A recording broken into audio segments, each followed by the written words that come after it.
All right, guys. Welcome back to Spoiler Country. Like, what are you looking for? Come on in. I'm looking for everybody else. Come on in and have some fun.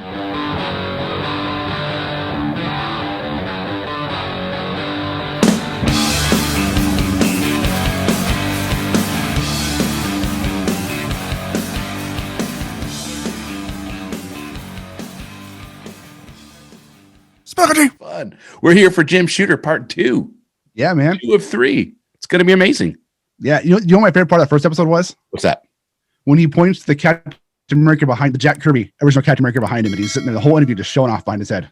That's just amazing. Yeah. That's just amazing. And this guy's got stories for days, man. Yeah. Stories for days.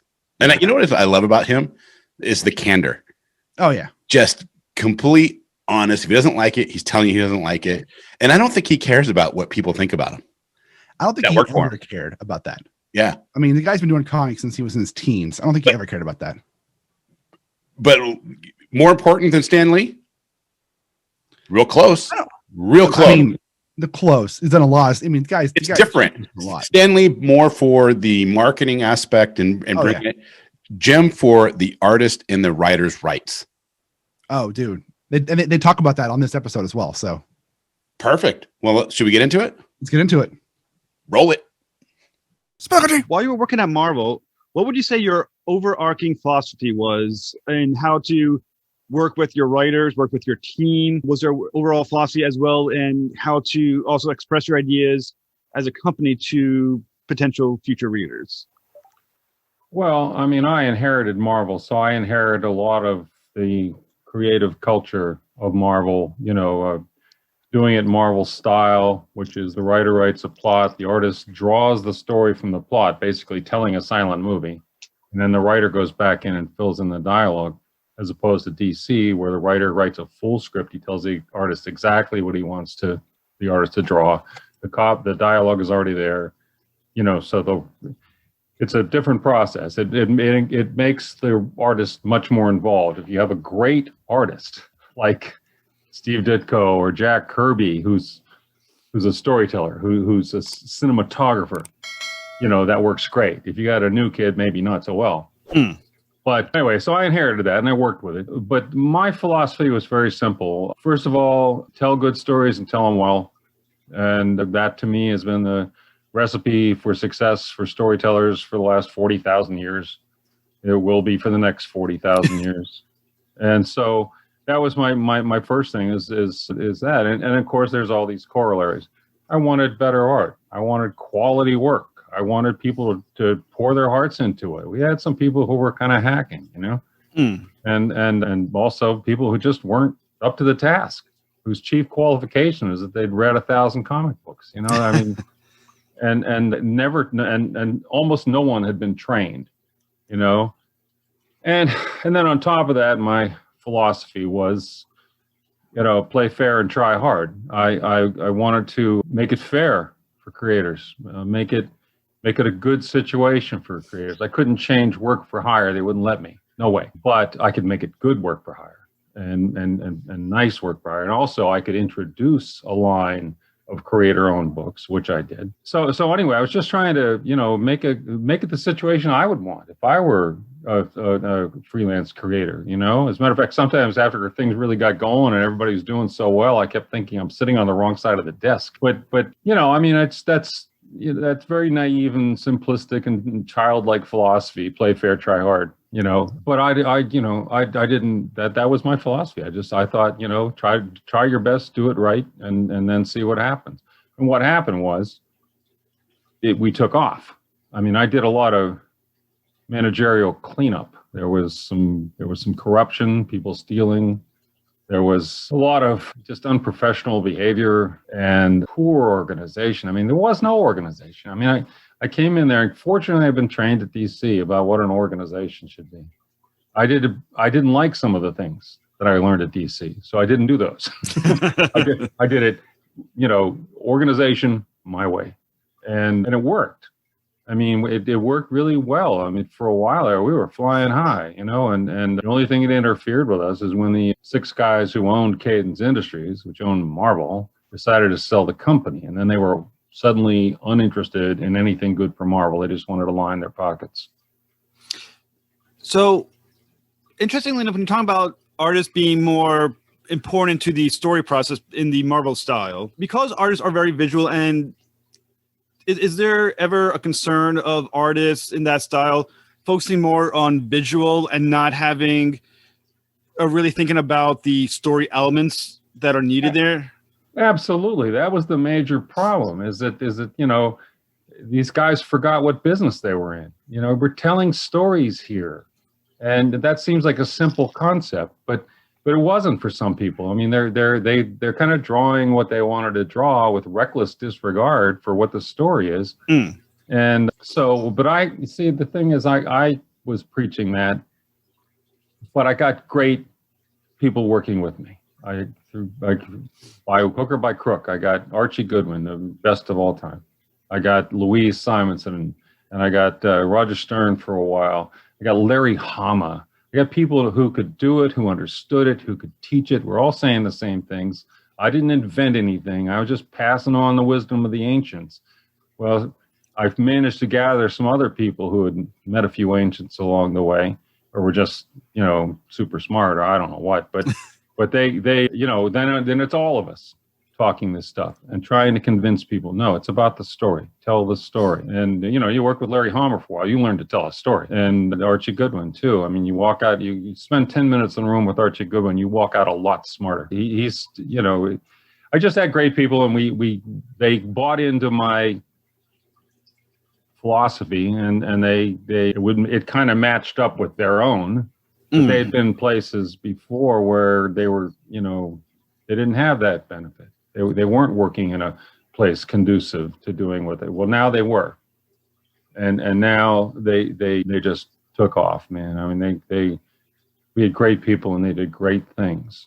Not everything was great. We screwed up, but not that often. We had some just wonderful things, which to this day, I get interviewed about the Phoenix Saga.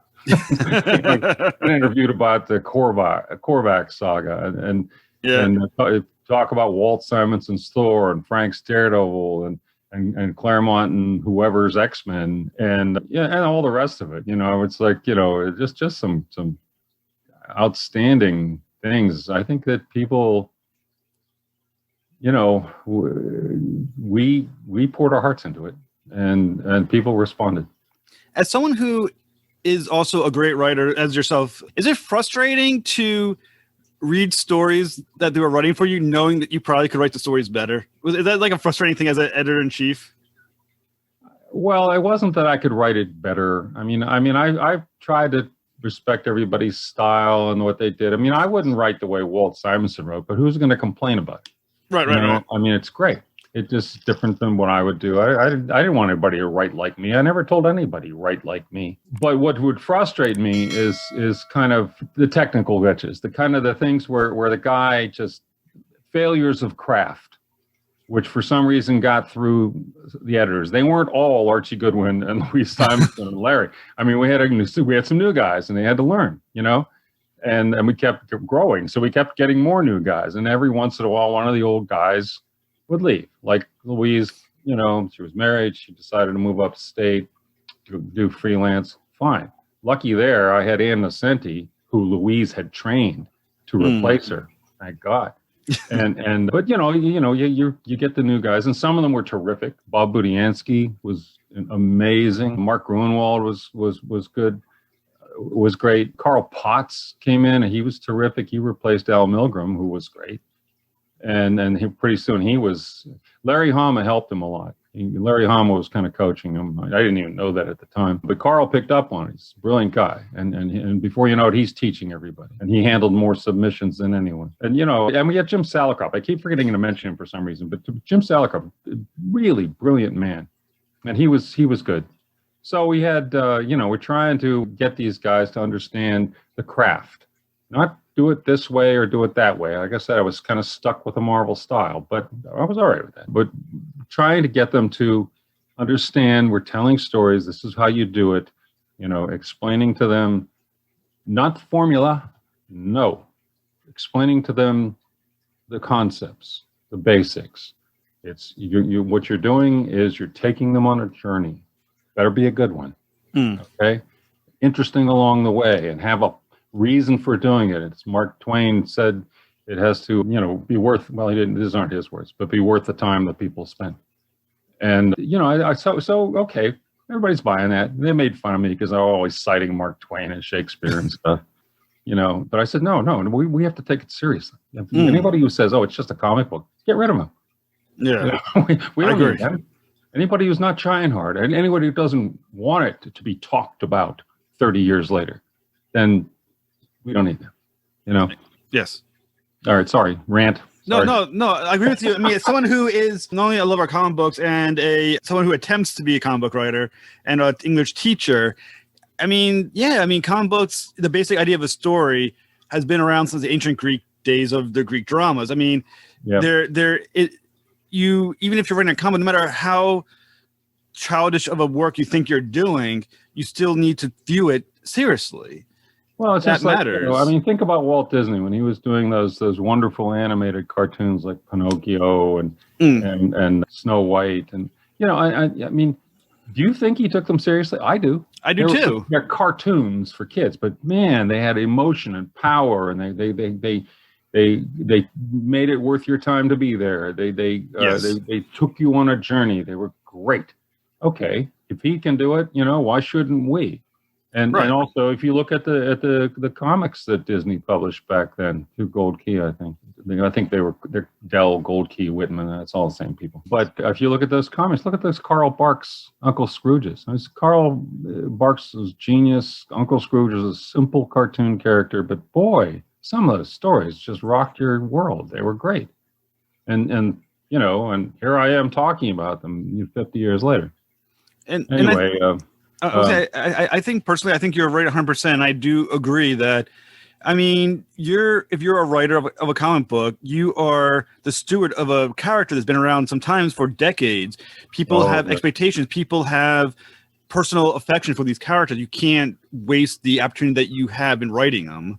You're actually giving a speech sort of just like one I gave to some guy. He a guy with a big ego and he was good, but he had a huge ego and he's doing that, he wanted to do something stupid. I don't know. And I said, and the editor told him no. And then he demanded that, come to me. And so he's in front of a bunch of people. He's like, but I'm so-and-so, I don't give a damn who you are. This is bigger than you. And it's bigger than me. I'm trying to think. We have responsibility and honor on the line. We're entrusted. And we need to do the job right. Well, he wasn't pleased, but I don't give it in. So, but we that's how we felt. That's how we all felt.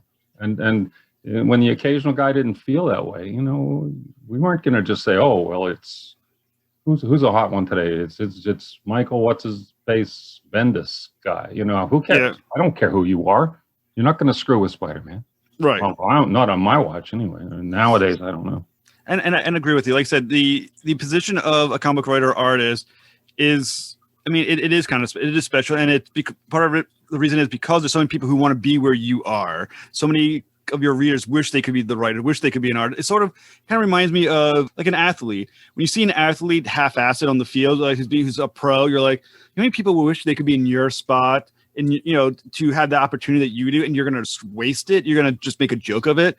As someone who's a fan, I honestly feel insulted when someone does that because I wish I could do what you could do, that kind of thing. Yeah, and if you're so good that you can like get away with sloughing off a little bit, well, good for you, but I'd rather not watch.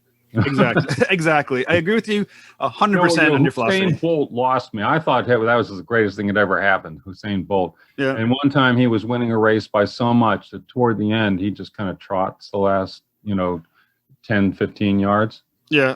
And he could have set an all-time world record that might never have been broken. But he said, he looks over his shoulders, no one near him. Just trots. I thought that's a kind of arrogance and disdain for you and me watching this thing, right? That I don't like, and maybe it's just me. I agree. I think for me, the one that always caught my mind, there was in basketball, Allen Iverson. Yeah. When he was asked why he doesn't try out, he goes, "It's just practice. Who cares? It's practice." I'm like, dude, so many people wish they could be in that practice and try. And there's not people going to your games and you're going to half-ass your practice. How many $1 million do we have to pay you to go to practice? Right. That's the one that caught me. I think her asking, I just thought, Jesus Christ, man, you don't get it.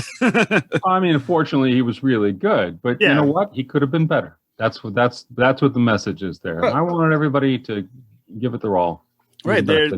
That's why you have guys like Michael Jordan who had the talent and had the dedication, and that's why they are always going to be remembered as the best there ever was. Or Walt Simonson, or Frank Miller, right. or Claremont, or lots of the guys I had. Walt never gave you less than his best. Exactly.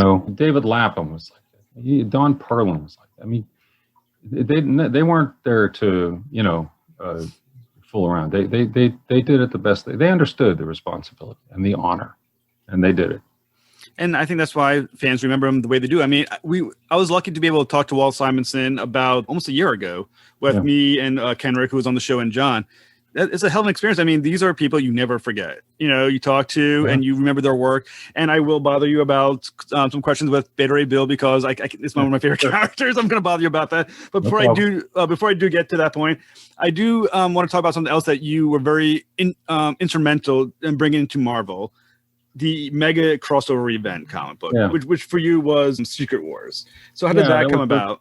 That was the first one, as far as I know. I mean, they were doing crossovers before, of course, but sort of a company-wide crossover, the mega crossover. When we did Secret Wars, nobody had done anything quite like that before. And, and then because it sold so well, then from that point on, every company did it, all the time, usually in the summer. But, we didn't set out to change comic book marketing. I set out, I thought this is going to be a big story. It's going to have a lot of characters in it. I've got to make it work, make it as good as I can make it. That's all we were focused on is like, tell this, it's going to take a lot of issues to tell this story. Let's make sure they all work together. Let's make sure it makes sense. Let's fit it in continuity. That's the thing. Other companies, as far as I know, no one else ever attempted to put it in continuity. It's too hard. They just took a bunch of characters, put them off on the side. It's an entirely separate story. Even Crisis, where it was supposed to sort of remake the DC universe. Well, some people had enough clout to opt out and just said no, and just kept doing their thing.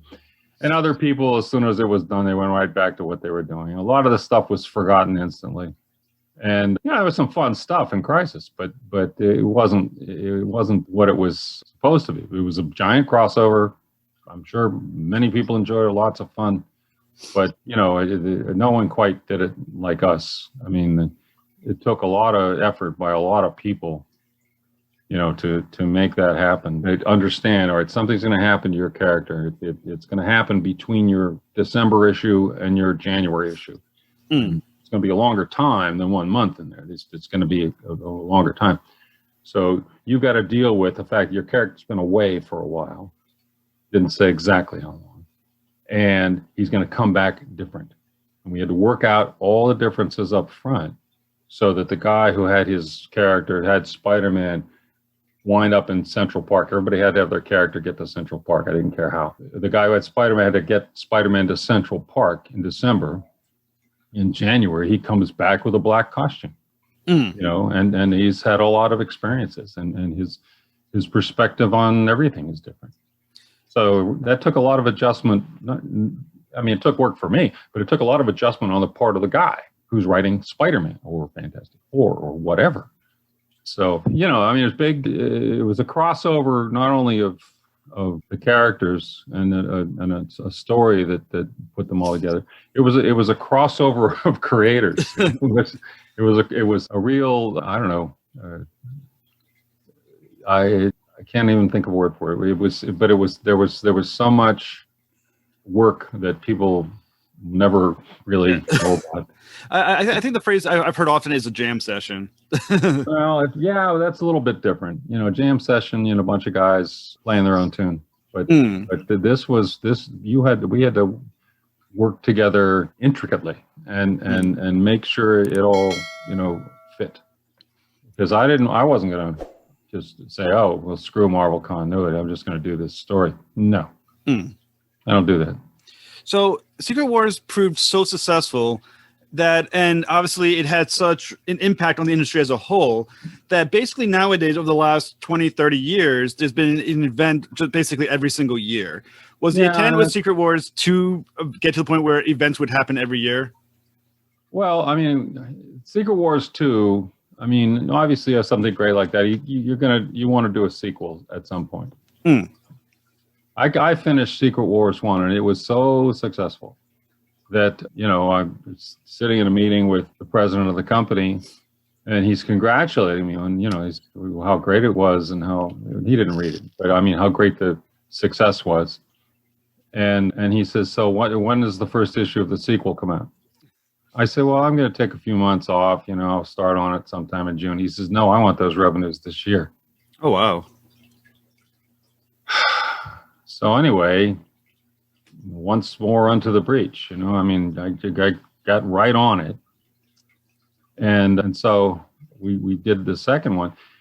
The second one, you know, I mean, I had lots of ideas for it. It wasn't like, oh God, now I've got to think up a sequel. No, I was raring to go on it. I just was tired. but I also thought, I said, all right, I'm going to do it, but it's going to be different. We're not going to do it the same way.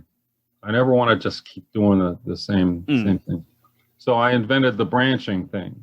Story takes place in Secret Wars. It's contemporaneous. It's not between months. Story takes place in Secret Wars. The characters involved in each particular issue, Power Man, the X-Men, whoever, in their own books that month, the story, tendrils of the story continue. Okay. And that would prove to be tremendously successful. Not only did Secret Wars 2 sell almost as well as Secret Wars 1, but every book that Secret Wars crossed into, like if Power Man, you know, had an adventure, I think first or second issue, I don't know. That month, his book had a little bit of a continuation of what had gone on in Secret Wars. Sales tripled on that book. Tripled. On the lower books, it would triple or more. On the mid-range books, it would double. On the X-Men, it would go up by 50%. So, you know, I mean, like it had the residual impact. And then guess what? A lot of people who never read Power Man, they bought it because there was a Secret Wars tie-in. And then they stuck with it. Not only did sales go up, but they didn't go all the way back down. They stayed higher. And so that was good. So then at that point, when we started doing, now remember, books are solicited well in advance of on sale. So months before Secret Wars 1 came out, everybody in comics, including DC, knew what we were doing. You know, that was all going to tie into other issues. So right in the middle of the first crisis, they started doing it too. You know, I thought, oh, well, it must be a good idea. Everybody likes it. And then each time I did a crossover, I did you know, Unity at Valiant. I tried to do it differently. Unity was entirely within the regular books, except there were 2 giveaway comics at either end. Unity 0 and Unity 1. So one of the main questions I always have about a event comic book like that has so many characters is how do you not lose the characters within the event? You know what I'm saying? I mean, it's so many of them. There's so much action going on around them. It must be so easy to lose the characters within the story. That's why you hire a good writer. No, seriously. I mean, like, it's work. You have to hire the good writer, and you have to make sure that he cares about all these characters. And you know, I mean, like they're sure there's lots of better writers than me, but I don't think anybody was willing to work as hard as I did on Secret Wars to make sure I got every character in there, and they were there for a reason, and it you know, it was worth it. You know, it's hard. I mean, I had things taped up all over the walls and notepads and keeping track of everybody. And P.S. it was a little bit easier. And one of the reasons I did Secret Wars, I wrote it, is because I was the editor-in-chief. I'm the ultimate arbiter of the characters. I get to say, what Spider-Man is like. Not you, me. So just, behave yourself there, Claremont. I get to say what the X-Men are. No, I wasn't a bozo about it. I never, went to Chris and say, well, you have to do this, you have to do that. I mean, I let him fly as much as I could. And then every once in a while I'd say, hey, Chris, I don't think this works for Storm or somebody. And we, of course, he'd always argue with me. And then Louise would say, oh, Chris, listen to him. And he'd say, okay. But anyway, no, I mean, like, I was the arbiter of the characters. So I would theoretically, I was the guy who knew how to do them right. But like I said, it wasn't a bozo about it. I go to Chris and I'd say, Chris, how do you think Colossus would react in this situation? This is what I think. And he would say, well, I think he would do this. Oh, okay, that's a good idea. It fits with, my general concept of the character, and that's what Chris would do. Fine. I tried to be as collegial about it as I could. When somebody just wanted to do something just completely wrong, I've one writer one time, he wanted to do a story. His editor got tired of arguing with him and sent him to me.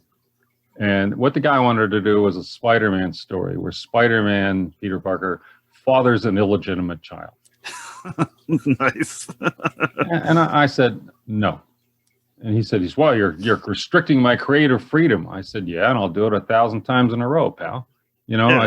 I said, don't you understand? We have this license all over the world, and every contract that we sign has a clause in it that says we won't do that. Not that specifically, but anything, that's I mean, can you imagine the president of Union on a slow news day? So in the local newspaper, it gets a headline that, Spider-Man is fathering an illegitimate child. President of Union Underwear wakes up, reads that. That's it. No more underoos. Yeah. I told the guy, I said, look, if it's a good story, I said, go do it for Epic Comics. Call him something different. Arachnid Man or something. I don't care. Yeah. But do your story. Oh, I'm fine with it. And you'll own it. Do it for Epic Comics. That's our more adult stuff. But you don't, it's just like when you're at Disney. They're not going to let you mess with a mouse. Yeah. And that's some people say, oh, well, that's restrictive and stuff. I don't know. When Walt was there, it was they did a lot of good stuff. I think that no one's telling you to do formula. Just don't damage my franchises. The franchises I was responsible for. Right. And it sounds lazy too. I mean, I guess you're trying to make it interesting by making him deadbeat dad, but that's kind of lazy. I mean, you have just enough so much with that character that you don't need to do something radical to make him interesting. He's interesting because he's Spider-Man and Peter Parker. That's right. I mean, I think that so many of these guys, they I don't know why, but they can't think of anything to do with a character unless they, change it to a different character. And the Spider-Man, the Peter Parker Spider-Man I know, he wouldn't father a legitimate child. I mean, why? Why do I think that? Well, here's why. Stan used to always, Stan spoke in sound bites because he did so many interviews. He just ended up saying the same thing again and again. And so he just simplified it. It made good, like, little snippets of copy. So he would say, for instance, the Marvel characters, Marvel heroes are heroes with problems, which was a good tagline for the newspaper, right? Well, I had a talk with him one time, and I said, I don't think that's quite right. And we talked about it, and he said, what do you think? And I said, it's heroes with lives. And he said, yes. He said, but, it's hard to explain. Try telling that to the Daily News, And so it was kind of the same thing. It's like he would one time we went to a pitch meeting to sell he asked me to go with him. Okay, sure. So we went to sell an animated series to one of the networks. I don't know. And they were asked him to explain Spider-Man. And Spider-Man, he was talking all about, Spider-Man. He felt guilty about his Uncle Ben's death and so forth. And then, that's why he became a hero. And he asked me if I had anything to add. And I said, you and I have talked about this, privately. I said, well, I'll throw this in. I said, yeah, he feels guilty about Uncle Ben, but he guilty. If you fail to do something and you feel bad about it, that's guilty. He did that once. Okay. And then responsibility is if you stay up all night and finish the job. Mm. And so the key to Spider-Man is not guilt. It's responsibility. Mm. He was born from the guilt. He's the most responsible guy. He wants to go to the party where Liz Thompson is and all his buddies, but he can't because Dr. Octopus is causing trouble. Mm. You know, so he's responsible. He would like to do a lot of things, but he has to make sure Aunt May is taken care of. Am I showing you how old I am? Right. No, I mean, I agree with you 100%. I mean, if Spider-Man fathers an illegitimate child, in many ways, no matter what Spider-Man does after that, there's always going to be that stain of screwing up this one thing in this one individual's life, potentially forever, that can never be repaired with, no matter how good you make him after that. Yeah, it's another Uncle Ben size incident, and it was contrary to the nature of Spider-Man. You know, I mean, it's like in the Phoenix saga. Originally, Phoenix was going to end up remaining a villain. And you know, so I'm reading this story. That was the story we started out with. Chris needed a story, and I said, you know, Chris, we've got a lot of bad guys who became good guys. I said, we never had a good guy go bad and stay that way. He said, don't say another word. I got it. Yeah. He wanted it all to be his. He doesn't, you know, he wanted it all to be him. Right. And so I gave him that little tidbit. And so he goes off and writes this, and Phoenix was going to become like the Doctor Doom for the X-Men, and they needed one because he was making Magneto into a good guy. But at any rate, so she blows up a starship, that she destroys an entire planet, you know, of these, you know, broccoli-looking people, and so I'm reading this as it's going along. I always had to sign the books out, you know. I get involved in sometimes earlier on. But generally speaking, if I had a really good editor and good people, and I'd only read it just before it went to the printer. So, and I'd had to sign off, and then it would go. I was the last signature. So I remember I'm reading one of these books, and she's blowing up a starship and destroying a planet, and wow, okay, that's pretty serious, you know. So I went to the editor. I think it was Jim Salicrup, and I said, "Show me what you got in progress." And he had a couple issues that were partly done, and he had the plot for the last issue. So I read these, and I read the plot for the last issue, and Claremont and Byrne wimped out. And instead of having her become a villain or you know escape and be a bad guy or something, no, he had the Shi'ar.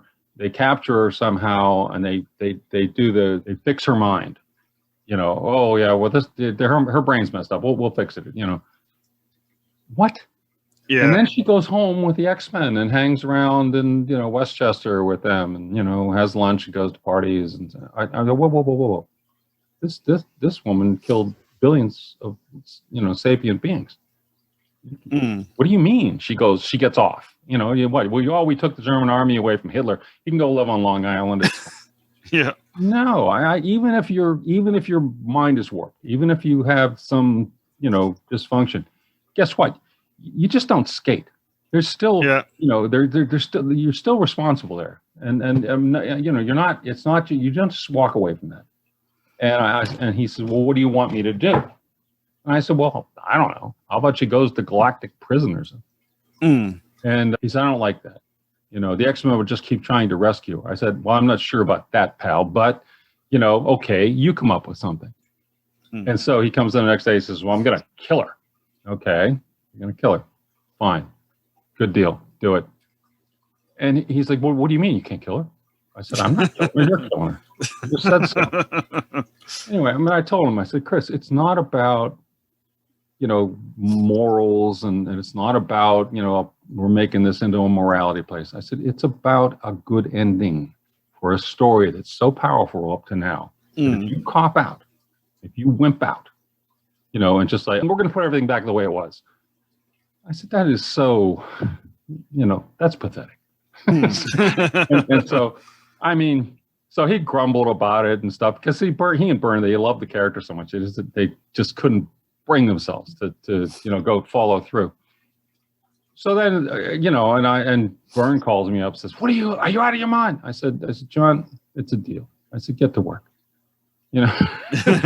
So, but guess what? They knocked it out of the ballpark. Yeah. I assume you've read that book. Yeah. Okay. I mean, they killed it. It was so good. I mean, they redeemed her at the end, and really beautifully done. Just an amazing piece of work. And to this day, here we are talking about it. Or I am anyway. But the thing is, like that was the thing. I could not imagine Storm, champion of life, Storm, like just kind of comfortably sitting at the lunch table next to Jean Grey, who killed all these people. I couldn't picture it. To me, it was a character conflict. It was like, that's out of character for her, for Storm. Yeah. And also, it's just kind of ludicrous in a way that this woman would just, be able to cause all that damage. And, she's fine now. Well, maybe she is, but you just don't walk away from doing something. Right. I mean, it would put everything in perspective. Like the next villain she fights, like, this guy's robbing a bank. Yeah, you killed 5 billion people. Are you really the person to try to stop him? I don't think you're in the right position. Anyway, I mean, the thing is, like, I understood exactly. I mean, and something, I love this. One of the reasons they were going to wimp out is because they cared so passionately about the character. Mm. I mean, it's so funny with these guys. They talk about, my characters would, and I'm like, your characters? All right, fine. But I want them to feel that way. Yeah. I want them. And you walk down the hall. I would use this example all the time. You walk down the hall and there's two full-grown adult people arguing at the top of their lungs about who's stronger, Colossus or Spider-Man. And on one hand you say, grow up, and on the other hand you say, no, don't care that much, right? Yep. So the fact that they originally just had a hard time giving up Phoenix, to me meant, boy, these guys are invested. They care, and look what they did. They did a brilliant job. That one issue took X-Men from high middle to top of the industry, where it stayed for 20 years.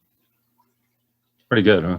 Yeah, and I think it's great because that the writers love the characters as much, or the good writers love the characters as much as the readers. And I will say one of the coolest things that I've been able to do in my life, I wrote on Comic-Con. You signed a print of Beta Ray Bill of Thor. I think it's number 337 for me, and I thought it was really. I also signed a comic book of first issue of Solar for me as well, which was fantastic of you. I really appreciate that. Thanks. And Beta Ray Bill for me is always been one of my favorite characters in Marvel. I mean, if I had to make a top 5, Beta Ray Bill makes it to the top 5. I would love to discuss the how it came about with you and Walt Simonson a little bit. So how did you help?